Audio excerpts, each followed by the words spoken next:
Yesus Kristus, puji Tuhan. Tengah-tengah situasi yang luar biasa, kita masih diberikan kesempatan oleh Tuhan untuk boleh bersama-sama beribadah di akhir tahun. Ini minggu yang terakhir di tahun 2021, kita bersama-sama beribadah. Karena itu mari kita bersama-sama membuka Alkitab kita di dalam Injil Matius pasal yang pertama ayat yang ke-18 sampai dengan ayat yang ke-25. Injil Matius pasal yang pertama ayat 18 sampai dengan ayat yang ke-25. Saya akan membacakannya bagi kita semua. Demikian firman Tuhan. Kelahiran Yesus Kristus. Kelahiran Yesus Kristus adalah seperti berikut. Pada waktu Maria ibunya bertunangan dengan Yusuf, ternyata ia mengandung dari Roh Kudus sebelum mereka hidup sebagai suami istri. Karena Yusuf suaminya seorang yang tulus hati dan tidak mau mencemarkan nama istrinya di muka umum, ia bermaksud menceraikannya dengan diam-diam. Tetapi ketika ia mempertimbangkan maksud itu, malaikat Tuhan nampak kepadanya dalam mimpi dan berkata, "Yusuf anak Daud, janganlah engkau takut mengambil Maria sebagai istrimu. Sebab anak yang di dalam kandungannya adalah dari Roh Kudus. Ia akan melahirkan anak laki-laki dan engkau akan menamakan dia Yesus, karena dialah yang akan menyelamatkan umatnya dari dosa mereka. Hal itu terjadi supaya genaplah yang difirmankan Tuhan oleh Nabi. Sesungguhnya anak darah itu akan mengandung dan melahirkan seorang anak laki-laki, dan mereka akan menamakan dia Immanuel, yang berarti Allah menyertai kita." Sesudah bangun dari tidurnya, Yusuf berbuat seperti yang diperintahkan malaikat Tuhan itu kepadanya. Ia mengambil Maria sebagai istrinya, tetapi tidak bersetubuh dengan dia sampai ia melahirkan anaknya laki-laki, dan Yusuf menamakan dia Yesus. Demikian pembacaan firman Tuhan, dan yang berbahagia adalah kita yang mendengar serta mau melakukannya di dalam kehidupan kita hari lepas hari. Tema firman Tuhan pada kesempatan hari ini adalah perubahan paradigma. Kita berbicara tentang perubahan paradigma. Kata paradigma di dalam Kamus Umum Besar Bahasa Indonesia memiliki arti kerangka berpikir.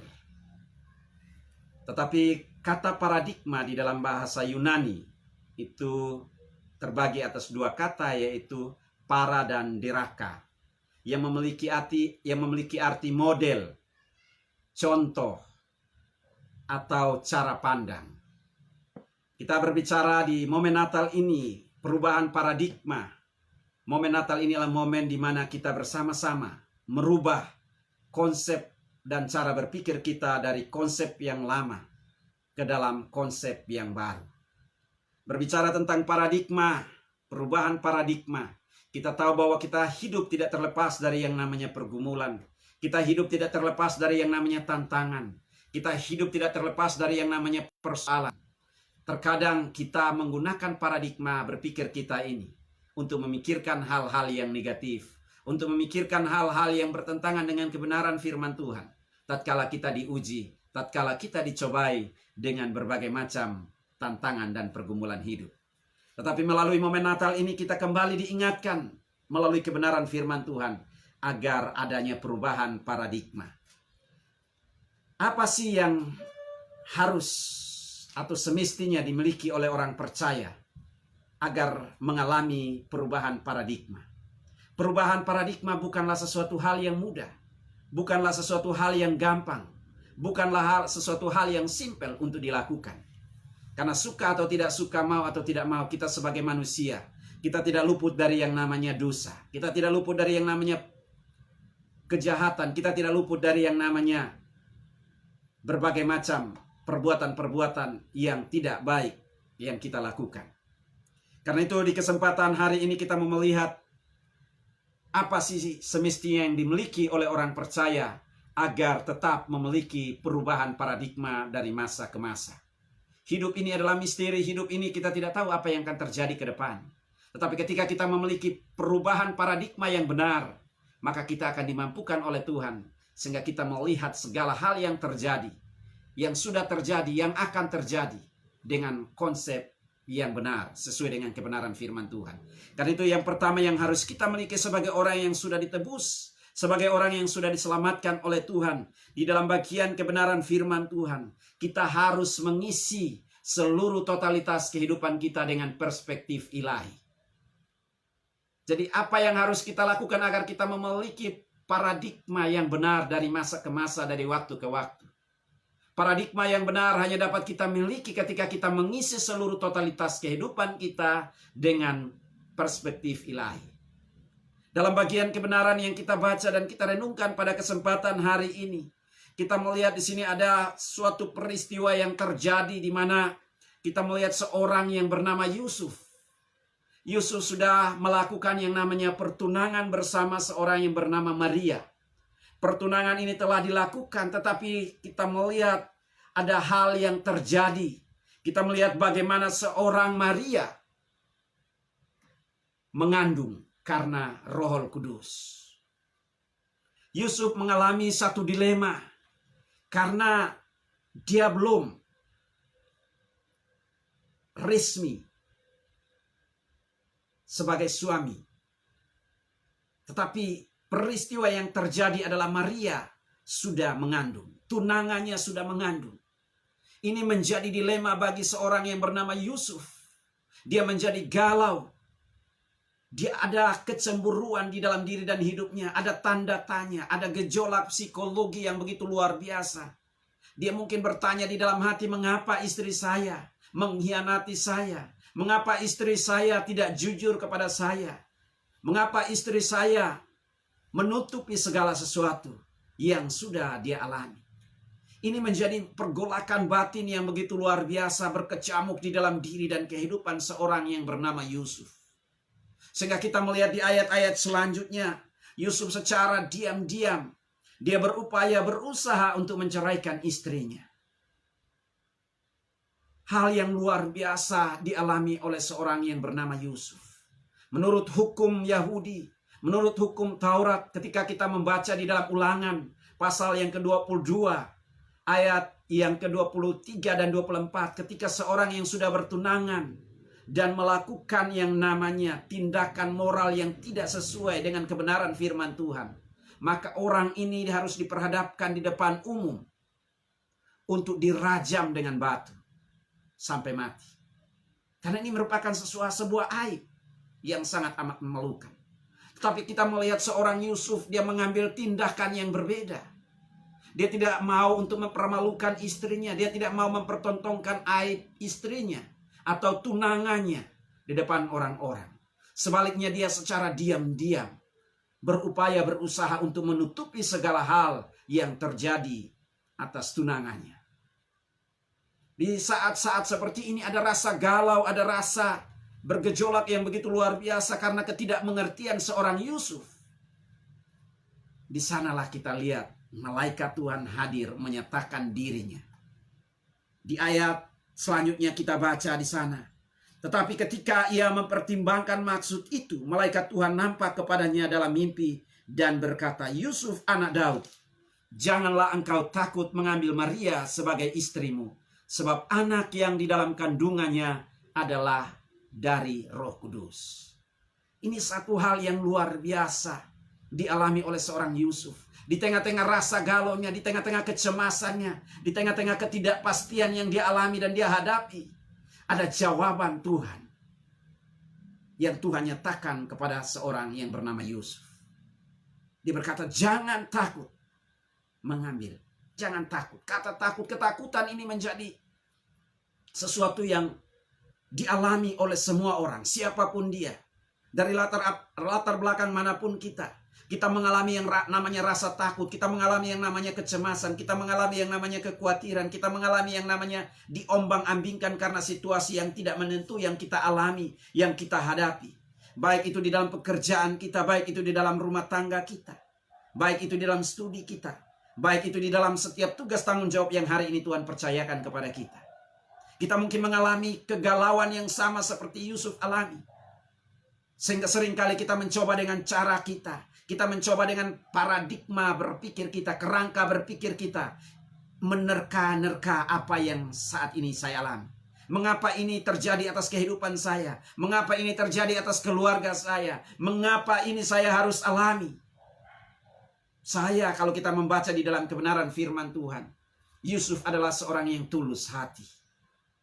Dia adalah seorang yang tulus hati, hidup apa adanya, bukan karena apa adanya. Dia harus mengalami hal yang tidak dapat dimengerti dengan akal dan pikirannya. Tetapi sesuatu yang luar biasa di saat-saat di mana dia mengalami rasa galau ini, kita melihat dia tidak begitu gerasak gerusuk untuk menyelesaikan masalah yang dialami dan dihadapi. Tetapi dia terus memiliki konsep dan paradigma berpikir yang positif. Dia memiliki kerangka berpikir yang positif. Dia tidak mempermalukan istrinya. Sehingga kita melihat bagaimana malaikat Tuhan menyatakan dirinya di dalam kehidupan seorang yang bernama Yusuf. Pesannya bagi kita di momen Natal ini, bahkan memasuki tahun 2022. Kita tidak tahu apa yang akan terjadi. Kita tidak mengerti apa yang akan terjadi ke depan. Tetapi pesan moralnya, ketika segala sesuatu terjadi yang tidak dapat ditangkap dengan akal kita, pikiran kita, perasaan kita, bahkan pengetahuan kita, yang Tuhan mau, yang Tuhan rindukan, yang Tuhan inginkan adalah kita jangan cepat mengambil keputusan. Kita berpikir, tetapi kembali lagi kita harus menyerahkan semuanya kepada Tuhan.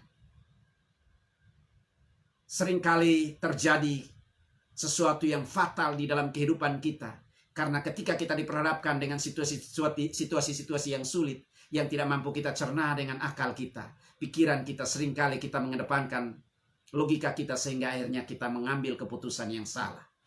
Keputusan yang fatal. Kita kembali diingatkan melalui momen Natal ini agar betul-betul ketika kita betul-betul menyerahkan seluruh totalitas hidup kita. Kita isi seluruh totalitas hidup kita dengan perspektif ilahi. Cara pandang Tuhan. Maka kita akan mengalami yang namanya mukjizat yang dari Tuhan.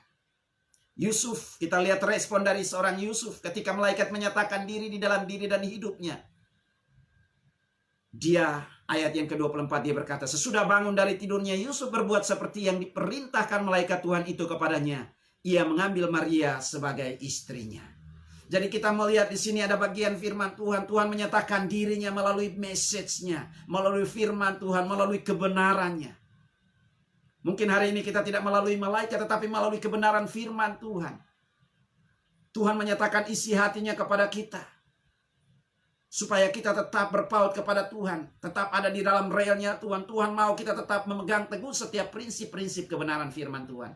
Firman Tuhan harus menjadi role model. Alkitab harus menjadi dasar. Alkitab harus menjadi basic orang percaya. Di dalam melihat dan menyikapi berbagai macam hal yang terjadi. Baik hari ini, hari esok, dan hari-hari yang akan datang. Hanya dengan ini Bapak Ibu yang dikasihi oleh Tuhan Yesus Kristus, kita akan dimampukan untuk terus memiliki paradigma yang benar. Perubahan paradigma tidak mudah. Tidak mudah, tetapi bukan berarti tidak dapat kita lakukan. Seorang Yusuf memiliki paradigma yang lama sesuai dengan apa yang tertulis di dalam Taurat. Tetapi kita melihat di sini paradigma yang baru. Ketika dia berespon terhadap kebenaran firman Tuhan yang disampaikan oleh malaikat Tuhan, maka kita melihat dia mendapatkan paradigma yang baru. Saya dan Bapak Ibu Saudara sekalian juga, kita hanya akan benar-benar memiliki perubahan paradigma yang baru ketika kita berespon yang benar. Sesuai dengan prinsip-prinsip kebenaran firman Tuhan. Respon kita lah yang menentukan masa depan kita. Respon kita lah yang menentukan semua sikap, tindakan, dan perbuatan kita. Hari ini, hari esok, dan hari yang akan datang. Semua ditentukan oleh kita ketika kita berespon sesuai dengan prinsip-prinsip kebenaran firman Tuhan. Jadi Bapak Ibu yang dikasihi oleh Tuhan Yesus Kristus, paradigma kita hanya dapat diubah ketika kita menyatu dengan kebenaran firman Tuhan. Kita membiarkan seluruh totalitas hidup kita dikontrol, bahkan diisi oleh perspektif ilahi, yaitu kebenaran firman Tuhan. Tetapi juga Bapak Ibu yang dikasihi oleh Tuhan Yesus Kristus, poin yang kedua, apa yang semestinya kita lakukan, apa yang semestinya kita kerjakan, Apa yang semestinya kita lakukan agar kita mengalami yang namanya perubahan paradigma dari masa ke masa. Yang kedua, dari bagian kebenaran firman Tuhan ini, kita harus membuka diri, menerima dan menjadikan Yesus Kristus sebagai Tuhan dan Juru Selamat pribadi. Di ayat yang ke-21, firman Tuhan berkata di sana, "Ia akan melahirkan anak laki-laki, dan engkau akan menamakan dia Yesus, karena dialah yang akan menyelamatkan umatnya dari dosa mereka." Kata kuncinya di sini, Bapak Ibu yang dikasihi oleh Tuhan Yesus Kristus. Kita semua manusia sudah berdosa. Akal kita sudah dikuasai oleh dosa. Pikiran kita sudah dikuasai oleh dosa. Perasaan kita sudah dikuasai oleh dosa. Seluruh totalitas hidup kita ini sudah dikuasai oleh dosa. Upaya apapun yang saya dan Bapak Ibu Saudara sekalian kita lakukan untuk menyelesaikan yang namanya DOSA dari dalam diri dan kehidupan kita adalah satu kemustahilan. Dosa telah menguasai seluruh totalitas kehidupan kita. Siapapun kita. Dari latar belakang apapun kita. Dosa tidak dapat diselesaikan dengan amal kita. Dosa tidak dapat diselesaikan dengan pengetahuan kita. Dosa tidak dapat diselesaikan dengan kebaikan kita. Dosa tidak dapat diselesaikan dengan apapun yang kita usahakan. Apapun yang kita upayakan. Dosa membawa saya dan Bapak Ibu Saudara sekalian. Kita ada di dalam namanya kebinasaan. Dosa, kita tersandra karena dosa sehingga hidup kita ada di dalam kematian. Tetapi kita bersyukur di momen Natal ini. Momen Natal ini Allah sendiri mengambil inisiatif datang untuk mencari. Datang untuk menyelamatkan saya dan Bapak Ibu Saudara sekalian. Kelahiran Yesus. Ribuan tahun yang silam dia hadir karena dia mengasihi semua orang yang berdosa. Firman Tuhan berkata, "Ia akan melahirkan anak laki-laki, dan engkau akan menamakan dia Yesus, karena dialah yang akan menyelamatkan umatnya dari dosa mereka." Yesus hadir di tengah-tengah dunia ini bukan hanya untuk orang Kristen. Yesus hadir di tengah-tengah dunia ini untuk semua umat manusia. Entah itu Hindu, entah itu Buddha, entah itu Katolik, entah itu Islam, entah itu Konghucu. Yesus hadir di tengah-tengah dunia ini karena dia mau menyelesaikan masalah yang terurgen yang tidak akan dapat diselesaikan oleh manusia manapun, oleh agama manapun. Hanya oleh satu-satunya pribadi, yaitu Tuhan Yesus Kristus. Hanya melalui Tuhan Yesus Kristus setiap orang bisa memiliki paradigma yang baru. Hanya di dalam Yesus Kristus Tuhan setiap orang memiliki yang namanya perubahan paradigma. Perubahan paradigma ini hanya akan terjadi dari yang negatif menjadi positif. Dari yang lama menjadi yang baru. Dari yang duniawi menjadi yang rohani. Hanya ketika setiap orang berespon, menerima dan menjadikan Yesus sebagai Tuhan dan Juru Selamat pribadi. Kita akan dimampukan oleh Tuhan. Bukan karena kekuatan kita, tetapi karena Tuhan Yesus Kristus. Yang berdiam secara utuh di dalam setiap kehidupan orang-orang percaya. Pesan Natal bagi kita pada kesempatan hari ini adalah bahwa Yesus Kristus, dia adalah Juru Selamat. Jika dalam bahasa Arab, man huwa mukalis. Siapa dia Juru Selamat?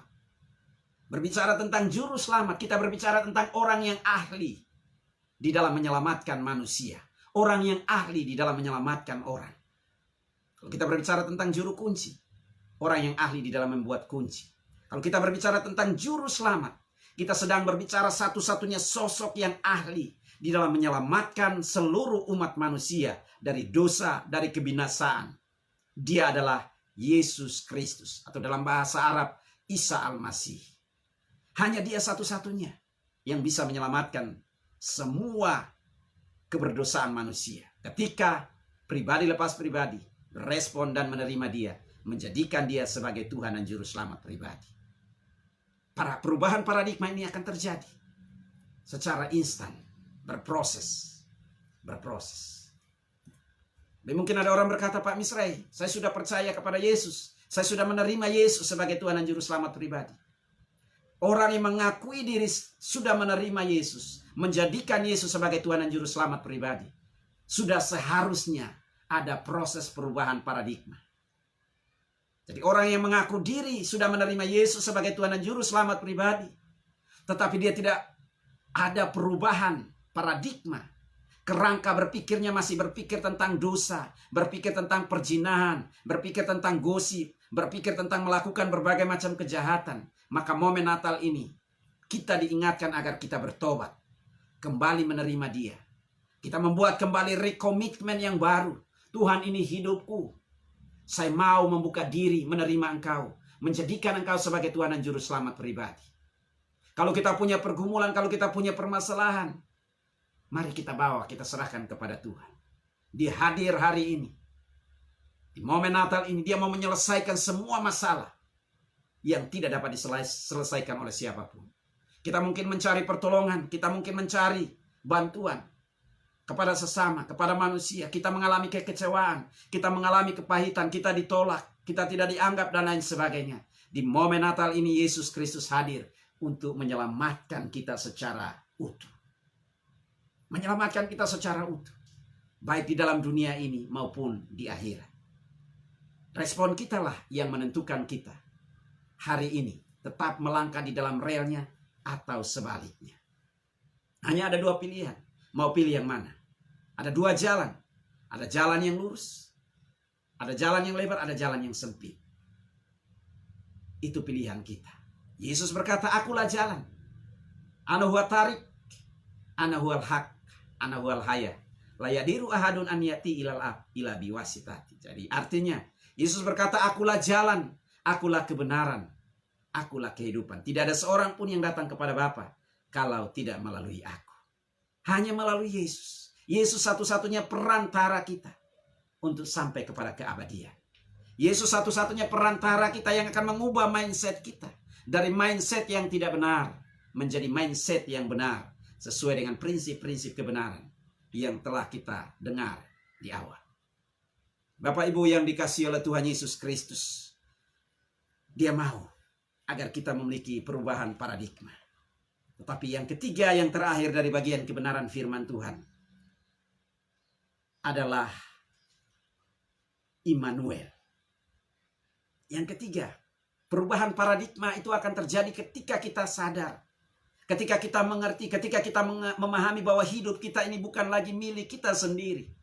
Hidup kita tidak berjalan sendiri, tetapi ada pribadi yang selalu senantiasa menopang kita, yang selalu senantiasa mensupport kita, yang selalu senantiasa mendukung kita, yaitu Allah. Immanuel artinya Allah beserta kita. Allah beserta kita. Banyak orang Kristen hari ini menjadi patah arang. Banyak orang Kristen hari ini menjadi hilang harapan. Banyak orang Kristen hari ini menjadi putus asa, menjadi kecewa karena situasi keadaan yang hari ini terjadi. Di tengah-tengah dunia, bahkan di tengah-tengah kehidupan rumah tangganya, pekerjaannya, usahanya. Momen Natal ini, firman Tuhan mengingatkan kita, kalau kita lupa, kalau kita betul-betul mengabaikan hal ini, momen Natal ini mengingatkan kita bahwa Dia Allah Immanuel. Tuhan tidak pernah meninggalkan kita, tetapi seringkali realita kita yang meninggalkan Tuhan. Firman Tuhan di dalam ayatnya yang ke-23, firman Tuhan di sana berkata, sesungguhnya anak darah itu akan mengandung dan melahirkan seorang anak laki-laki, dan mereka akan menamakan Dia Immanuel, yang berarti Allah menyertai kita. Ini pesan bagi kita semua di dalam menjalani, bahkan mengakhiri tahun 2021 dan memasuki tahun 2022. Kita harus ingat, perubahan paradigma itu hanya akan terjadi ketika kita sadar, ketika kita mengerti bahwa Allah menyertai hidup saya dan Bapak Ibu Saudara sekalian. Kita akan dimampukan untuk melewati berbagai macam tantangan hidup, rintangan hidup. Apapun yang akan terjadi ke depan ketika kita memiliki perubahan paradigma, kita mengerti, kita tahu bahwa Allah menyertai kita, maka sekalipun dunia ini runtuh, kita akan tetap berkata, aku tetap mengiring Yesus. Saya mau iring Yesus. Saya mau iring Yesus. Orang yang betul-betul mengerti bahwa dia tidak berjalan sendiri, dia tidak melangkah sendiri, dia tidak berjuang sendiri, dia akan tahu bahwa Allah Immanuel. Kata Immanuel ini seringkali kita dengungkan.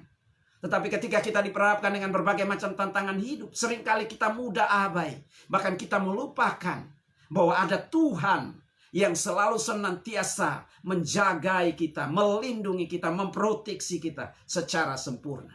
Harta kekayaan tidak mampu menjaga kita. Kedudukan kita, jabatan kita, kekayaan kita tidak akan mampu menjaga kita. Tetapi ketika kita membiarkan Allah Immanuel, Allah itu bertahta, Allah itu bersemayam di dalam hidup kita, maka kita mengalami yang namanya kelepasan, kelegaan. Sekalipun di tengah-tengah situasi yang sulit, sekalipun di tengah-tengah situasi yang sukar. Kita akan memasuki tahun 2022. Orang yang mengerti dan memahami bahwa Allah Immanuel. Immanuel artinya Allah menyertai dia. Allah menyertai dia. Itu yang akan dimampukan Tuhan untuk melewati fase-fase yang sukar, fase-fase yang sulit. Allah Immanuel. Jadi kita betul-betul harus sadar perubahan paradigma yang benar ketika kita mengerti Allah Immanuel. Allah menyertai kita.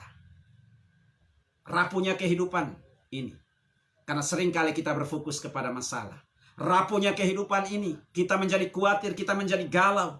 Kita menjadi putus harapan. Kita menjadi kecewa. Kita menjadi frustrasi. Kita menjadi stres. Karena kita tidak pernah menjadikan Allah Immanuel itu.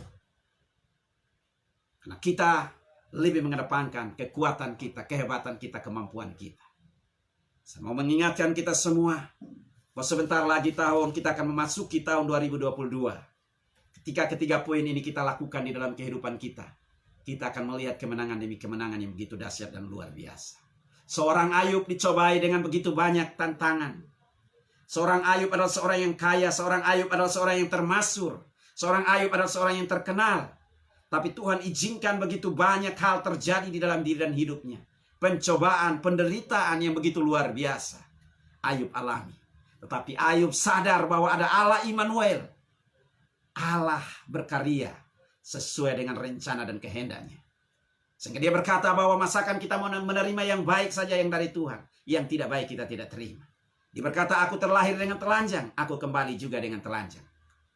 Kita harus menyadari konsep ini. Bahwa Immanuel, Allah menyertai kita. Janji Allah tidak akan pernah berubah. Janji manusia hari ini bisa berubah. Janji manusia hari ini dia berkata A, besok dia bisa berkata B. Janji manusia hari ini dia berkata C, besok dia bisa berkata D. Manusia banyak berdalih. Manusia berjanji tetapi juga mengingkari. Tetapi Allah kita, Allah yang berjanji, dia adalah Allah Immanuel. Sekali dia berjanji, dia pasti akan menggenapi janjinya. Lambat atau cepat, cepat atau lambat. Ia akan merealisasikan setiap janji kepada setiap umat yang berharap bersandar sepenuhnya kepadanya. Marilah kita lakukan ketiga bagian kebenaran firman Tuhan ini dalam kehidupan kita. Bila kita ingin melihat kemenangan demi kemenangan. Bila kita ingin melihat bagaimana Tuhan berkarya melalui kehidupan kita. Tuhan berkarya melalui setiap masalah kita. Tuhan berkarya melalui setiap pergumulan demi pergumulan yang kita alami. Dan Tuhan dimuliakan melalui kehidupan kita. Firman Tuhan di dalam 1 Korintus pasal yang ke-10 saya ingin bacakan bagi kita sebagai referensi terakhir dari bagian kebenaran firman Tuhan hari ini. Pencobaan-pencobaan yang kamu alami ialah pencobaan-pencobaan yang biasa. Saya bacakan bagi kita demikian firman Tuhan. Pencobaan-pencobaan yang kamu alami ialah pencobaan-pencobaan biasa yang tidak melebihi kekuatan manusia. Sebab Allah setia dan karena itu ia tidak akan membiarkan kamu dicobai melampaui kekuatanmu. Pada waktu kamu dicobai, ia akan memberikan kepadamu jalan keluar sehingga kamu dapat menanggungnya. Yusuf diperhadapkan dengan pencobaan-pencobaan yang secara akal tidak dapat dimengerti, tidak dapat diselam. Tetapi dia berespon dengan cara yang benar. Dia meresponi setiap penyataan-penyataan yang disampaikan oleh malaikat melalui kebenaran firman Tuhan yang disampaikan kepadanya. Dia taat melakukan kebenaran firman Tuhan sehingga dia memiliki perubahan paradigma yang benar sesuai dengan kebenaran firman Tuhan. Yusuf juga berespon dengan cara yang baik. Dia berkata, dia meresponi malaikat firman Tuhan. Malaikat Tuhan menyatakan bahwa Yesus ini, Yesus yang lahir, dia datang untuk menyelamatkan semua dosa yang tidak dapat diselesaikan oleh siapapun. Dosa hanya dapat diselesaikan oleh Yesus. Bagi kita yang hari ini belum membuka diri menerima Dia, menjadikan Dia sebagai Tuhan dan Juru Selamat pribadi, mari kita berespon, Tuhan inilah hidupku, saya membuka diri, mau menerima Engkau, menjadikan Engkau sebagai Tuhan dan Juru Selamat pribadi dalam hidupku. Bahkan yang terakhir, kalau kita lupa selama ini bahwa ada Tuhan di sisi kiri kanan kita, muka belakang kita. Dia adalah Allah Immanuel, Dia Allah yang tidak pernah berubah, dulu, sekarang, sampai selama-lamanya. Mari kita kembali lagi, terus memperbaharui komitmen kita untuk tetap berjalan bersama Tuhan. Di tengah badai, di tengah tantangan hidup, di tengah-tengah pergumulan hidup yang kita alami. Dan alami setiap kemenangan yang Tuhan janjikan di dalam kebenaran firman-Nya. Biarlah melalui kebenaran firman Tuhan ini, kita terus berjalan di dalam relnya Tuhan. Dan terus memiliki pola, paradigma yang benar, sesuai dengan kebenaran yang tertulis di dalam Alkitab. Dan hidup kita boleh menjadi berkat bagi banyak orang. Tuhan Yesus Kristus memberkati kita semua.